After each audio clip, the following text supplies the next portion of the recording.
Hi, everyone. Welcome to Todoist Office Hours. Thanks for joining us. Today, we're going to be chatting about running a blog in Todoist. I'm Fadeke. I'm a content marketer at Todoist, and I've been here about 2.5 years now. And I work on writing, editing, and content strategy. And I'm Becky Kane. I've been at Doist for 6 years now. Hard to believe. I can't even remember a time before Fadeke was here. I used to do a lot of different writing things at Doist, but for the past couple of years, I've been focused full-time on content and wouldn't want it any other way. Perfect. So we have a blog called Ambition and Balance, and we do a lot of writing. We publish 1 to 2 times a week, and we cover a range of subjects like productivity, teamwork, remote work. We cover topics about our products, Todoist and Twist, and we also have an advice column. And our blog is really a team effort. We have a ton of illustrations, a ton of graphics. We do a lot of editing and writing, and all of that is coordinated in Todoist. So we'll just be running through all of the things that we do in Todoist to keep the blog running. Yeah, when Fadeke and I sat down to prepare for this, we were going through all of the things that we use Todoist for, and I didn't even realize how much it is. Like, we really live in Todoist. So we'll cover the content calendar project that we have. It's kind of the single source of truth for what gets published when. We'll go through our content pipeline, which is a board view that's Kanban style, where we see the status of all of the topics and move them through the pipeline. We'll cover the blog post template that we have, which is basically just a chronological checklist for every blog post to make sure we don't miss any steps. And then, like Fadeke mentioned, we do a lot of coordinating with our awesome design team. So we have a project for that as well. And then we have some fuzzier brainstorming ideas projects that we'll cover too. So it's a lot. Yeah, we can start off with the content calendar. So we're in that project right now, and this is a really high-level view of all the content that we're publishing for the next few weeks. So we use the boards view. Previously, we used the list view, but ever since boards was introduced, we've favored boards just because it really helps you look at everything at a glance. And we divide everything in sections based on the week. So currently, we're in the week of December 14th to 18th, and today we're publishing a newsletter. Tomorrow we're publishing an advice column, and that just kind of goes on for the next few weeks. At the end, we also have this TBD section, and this just outlines a few of the topics that are in the works, but don't quite have a spot on the calendar yet. So at a meeting, we might say, oh, this works for this week, and drag it there, and drag it back if we're not quite confirmed with a date.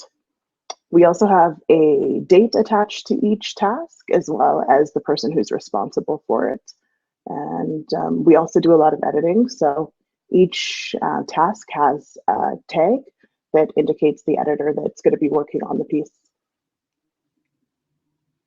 Yeah, at Doist, we operate with the direct responsible Doister model. I think Apple calls it direct responsible individual, but we just always make sure that every piece of work has one person who's responsible for pushing it forward and making sure it gets done. So that's what the assignees represent in this project, and it just makes it really clear who's responsible for working on that article.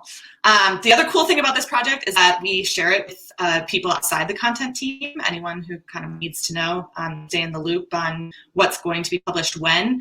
And even if people don't join the project, they can still subscribe to the calendar feed for the project, which I have subscribed to as well. So then it just shows up right in their calendar, and you can see, the most up-to-date version of our content calendar right in Google Calendar or Apple Calendar or whatever you use. And that's pretty much it for the content calendar. We also use a project called a content pipeline. So we are an entirely remote team. We default to asynchronous communication, and we err towards the side of less meetings. So this project is really helpful for seeing where our content is at a glance. So we have a bi-weekly content meeting about every 2 weeks, but in between those times, everyone can check in and look at this particular project to see where an individual blog post is.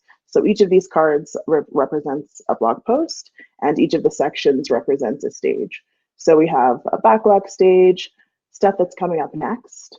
We have pre-first draft for things that are perhaps in the outline stage or just kind of formulating in the idea phase. Then we have things that have a first draft written, a second draft, things that are going to design requests here, a rare third draft. That doesn't happen very often. And we also have things that are ready to upload in final review, ready to publish, and finally the things that we publish here. So we have a range of tasks here that just cover the entire life cycle of a piece of content. And with what Becky was saying with the DRDs, each person who's in charge of a piece of content is responsible for moving it forward. So I'm writing this particular piece, and once I get to an outline stage, I can move it here, and everyone on the content team can just see that it's done and that it's moving on to the next stage and in development. Yeah, it's fun too to see all of the articles that have already been published, but eventually we're going to have to complete those tasks because it's going to get way too long. But it's nice to just keep them there. Maybe for the new year we'll do a reset. But it's nice to see kind of the progress that we've made too. Yeah, the other thing about this project is this is where in the comments we go back and forth with teammates a lot. So this is where we'll link to drafts. This is where we'll share, questions about the topic, or whoever's responsible for it will post an update, or we go back and forth in comments a lot there. And it makes it really easy to see kind of what's happening with that topic. Mm-hmm. The other thing I forgot to mention here is that we have tags. So we cover a range of topics, like I mentioned, productivity, teamwork. So in the tags, we just kind of indicate what each blog post is. So whether it's a teamwork post or a twist post, and that just helps us ensure that we have a good mix of content going on the blog. Yeah, I'll also use them if sometimes usually the DRD is the writer, but sometimes it's kind of the person editing it if it's like an article that another teammate who's not on the content team is writing. So I'll use the tag to just note who's actually writing it, so that's clear. Mm-hmm. So that's about it for this project. The other thing that we use, not everyone uses it, but it can be helpful, is a checklist for each and everything that we're writing. So we use that using Todoist template. So I'll just do a mini live demo of importing this into Todoist. And it should be at the bottom of my projects list. And it is here. So I can just add that to favorites. So it's easy to access. And with this particular project, you can import it for each and every article you write. And it really just provides a step-by-step of every phase of writing a piece of content. So that goes for, writing an outline, writing the first draft, revising the draft, creating an illustration brief for our illustrators, and everything all the way until the publish phase. So this is just a really great way to remember every single thing on the list that needs to happen for a piece of content, so it doesn't get lost in the shuffle. So for us on the team, it's rather intuitive, but if we're ever working with guest writers, it's a very helpful tool, or if someone new joins our team, it's also really helpful. Yeah, I always use this template because I want the karma of marking my tasks complete. And when you're just using the Kanban boards, you're just moving it across and you never get the karma, even though you've done all of this work. So I want credit for that. But the other thing that I really like about this, it's in chronological order, so it's super easy to see, okay, this is the next thing I need to do. It includes really detailed stuff, like making sure that our Oh, you're cutting out of it, Becky.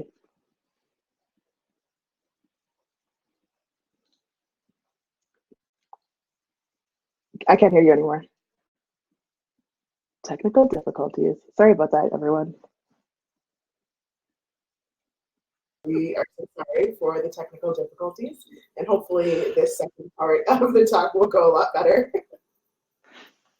I think that was all caused by my Bluetooth headphones trying to connect to my phone. So Bluetooth technology has a little ways to go. Sorry about that. Yeah, we were talking about the template, which I will go in and make sure that there's nothing sensitive in there, and I'll tweet it out later today so that everyone can have that. Some people expressed interest in that. What I was going to say next was that the really neat thing about that template is that we link to documentation throughout, and I don't know if Fadeke can get the screen sharing up again so you can see.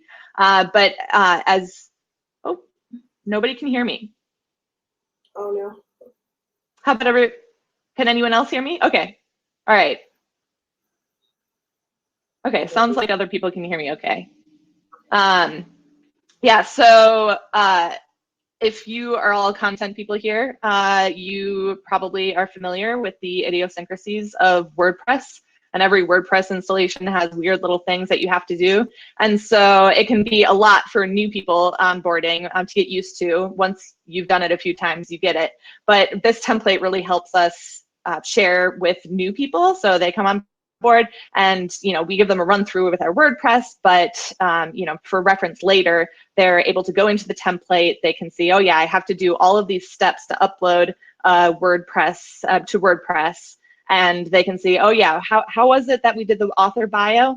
I'm not sure. So they can click on that. It goes right to that spot in the guidelines, and it's really helpful for for reference for older people and new people alike.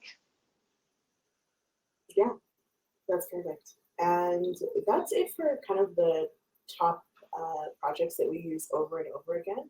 But there are a few other projects that we use in content that are a little more nebulous, and we use them for the ideas and the kind of article concepts that we have before they hit the content calendar.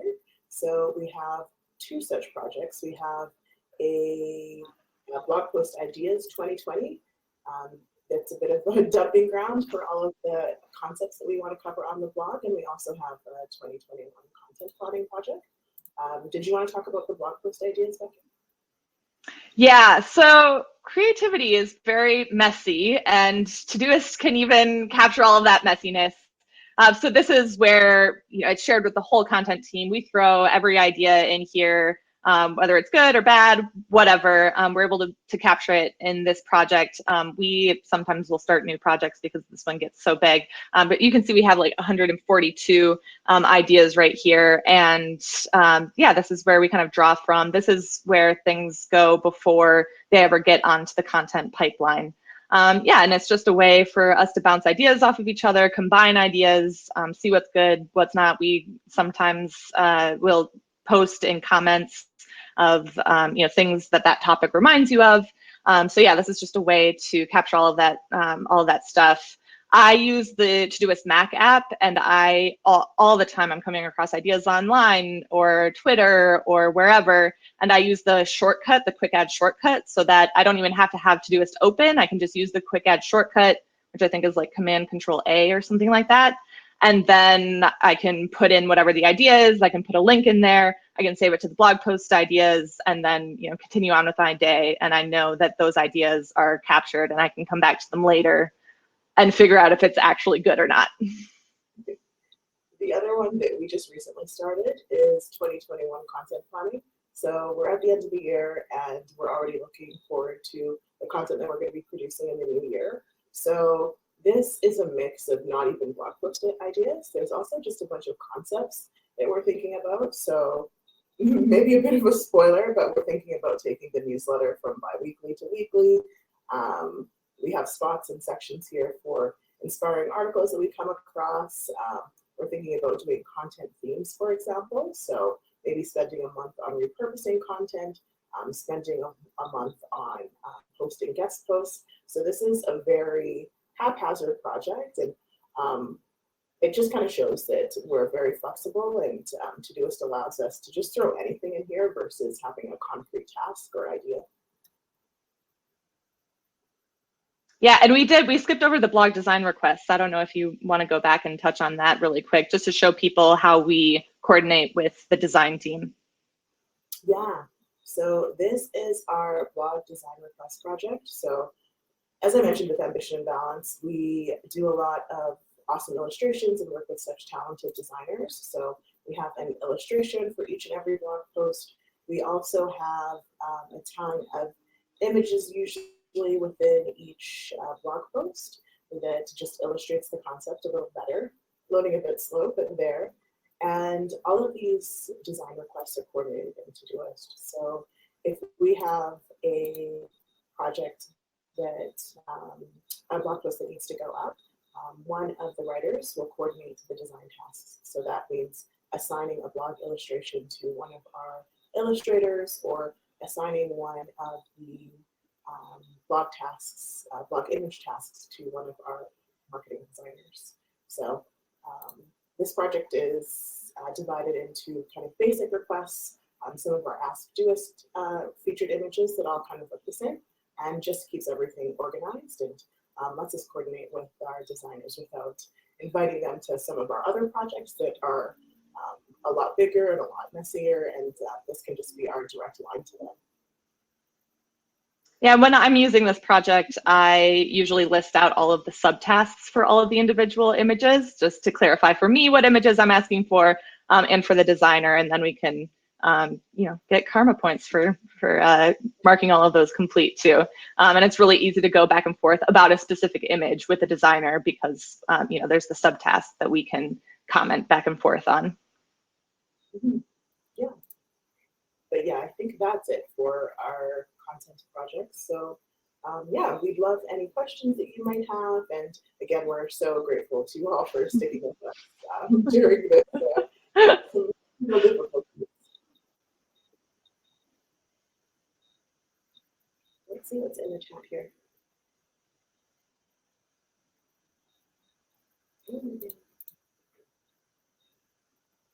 Maybe Yep. Yes, you will be able to watch the recording later, so we'll just need to stitch them together and we'll upload it to YouTube after this live session is over. I'd love to see the blog template once. I missed that part. Yeah, we can return to that really quickly.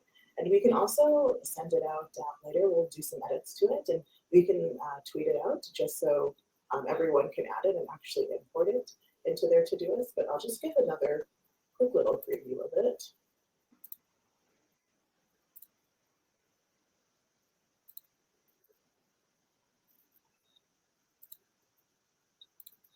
So the template just has everything from who the author is.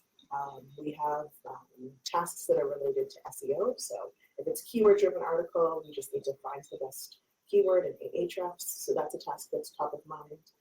We have outlines, first draft, writing, second draft. We also have illustration briefs and all the design tasks, whether that's illustrations or some of the supporting images. We have tasks for potentially a third draft. That's pretty rare. We also have proofreading, all the uploading tasks for WordPress. And like we mentioned, that actually comes with a link to documentation that shows each and every step of what you need to do in WordPress. Our setup is a little complicated, so we have quite a bit of documentation. But yeah, it's there and it can be easily referenced. And then we have, final review, publish. And if we're working with an illustrator, we just make sure that we get them their invoice on time, and same thing with our freelance illustrators. Yeah, and this, as a remote company, if you follow Doist at all, you know that we operate asynchronously by default. So you're never guaranteed to be online at the same time as any of your teammates. And so documentation and having this template that makes it really easy for people to answer their own questions and find the right guidelines at the right moment, it really helps, because if you have to wait for someone to respond to you, that can hold things up, for hours, up to like 24 hours sometimes, if the person's on the other side of the world. So this really makes it a lot easier for people to operate independently. Yeah, exactly. And like I said, we will absolutely send this out via Twitter. We'll just edit out, the things that only apply to Doist, like some of the documentation links, but we'll upload it in full so everyone has it for their own notes.